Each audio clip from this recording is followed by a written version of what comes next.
ICC ने टी20 world cup के लिए भारी इनामी रकम का ऐलान कर दिया है। मेगा इवेंट्स में हिस्सा लेने वाली तमाम 16 टीमों में मजमूई तौर पर $56 लाख तकसीम किए जाएंगे।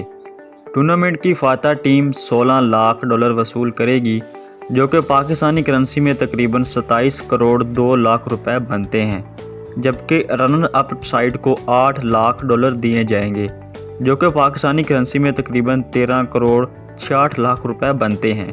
जबकि सेमीफाइनल में नाकाम रहने वाली दोनों टीमों को 4-4 लाख डॉलर दिए जाएंगे। सुपर 12 राउंड के लिए $1,20,000 मुख्तस किए गए हैं और हर मैच की फातेह टीम को $40,000 दिए जाएंगे। सुपर 12 मरहले में नॉकआउट होने वाली टीमों के लिए $5,60,000 की रकम रखी गई है और हर टीम को $70,000 से नवाजा जाएगा। इब्तदाई राउंड में मैच जीतने वाली टीम को $40,000 दिए जाएंगे। अगर सुपर 12 राउंड में नाकाबिले शिकस्त रहते हुए कोई टीम वर्ल्ड कप की फातेह होती है तो उसके अकाउंट में पाकिस्तानी करेंसी के मुताबिक 32 करोड़ रुपए जमा करा दिए जाएंगे।